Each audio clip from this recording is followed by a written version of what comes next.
Кыргыз Республикасынын транспорт жана коммуникациялар министрлигине караштуу жерде жүрүүчү жана суу транспорту департаментинин Жалал-Абад аймактык башкармалыгы тарабынан автоунаалар менен жүргүнчү жана жүк ташуулардын талаптарын аткаруу жана автожолдорду сактоо максатындагы кезектеги рейдтик текшерүүсү Манас шаарындагы Борбордук автобекеттен башталды. Манас шаарындагы автобекетте ишмердүүлүгүн текшерүү үчүн транспорт департаментинин 16 сентябрь номер 92 буйругунун негизинде рейдтер жүргүзүлүүдө.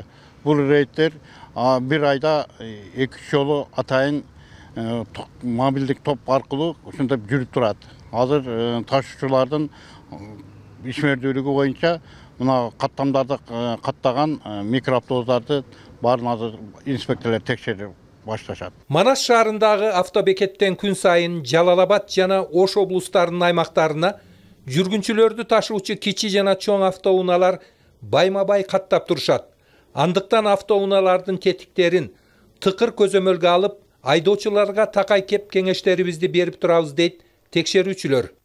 Өзгөн Жалал-Абад жүргүнчү ташуучу кичи автобус каттамдын бүт документтерин текшердик. Бүт лицензия,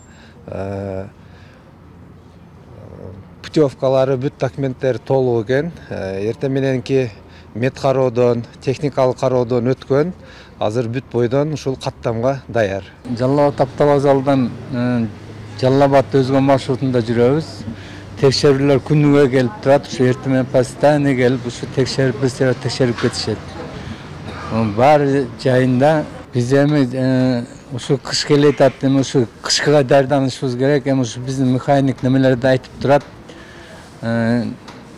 Техника безопасностьтан өтүп турат, ушу кышкыга ушу баллондорду, машиналарды бүт жактарын даярдайбыз. Транспорт департаменти тарабынан үзгүлтүксүз жүргүзүлүп жаткан текшерүүлөрдүн натыйжасында алыскы жана жакынкы аралыктарга жүргүнчүлөрдү ташуучу автоунаалардын ички жана сырткы көрүнүштөрү жаңыланып, мурдагы жол четинде дөңгөлөктөрүн алмаштырып турган айдоочулар жокко эседешет жүргүнчүлөр.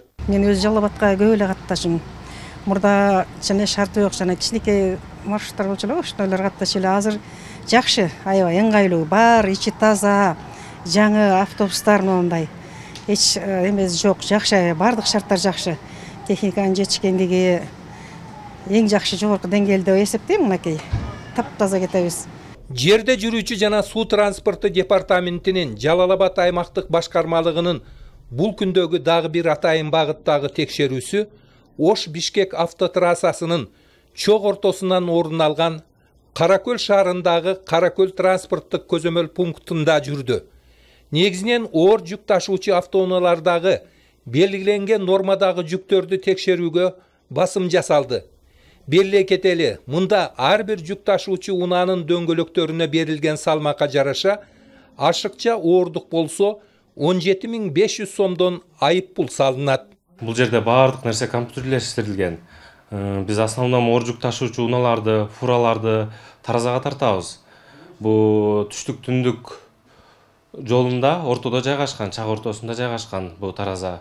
Основном бу фурачылар деле билет, оор жүк ташыган унаанын ээлери деле билет. Кайерден жүктөсө ошол жерде так жүктөп келишет. Границадан өткөн таразанын эмелери, кагаздары менен биздин компьютерларыбызга дал чыгат. Бардыгы бирдей чыгат. Сөз соңунда айта кетели, рейдтин жүрүшүндө стратегиялык мааниге ээ болгон Ош-Бишкек автожолунда мерчемтелген аралыкты сактабаган оор жүк ташуучу автоунаалардын жана жолдун чок ортосунда үйүр жылкыларды айдагандарды да кезиктирдик. Мындай жагдайларды майда көрүнүш деп айтууга болбой тургандыгын баса белгилеп кетейли. Маматкадыр Маматалиев, Тагайбек Акматов, Манас жана Каракөл шаарлары.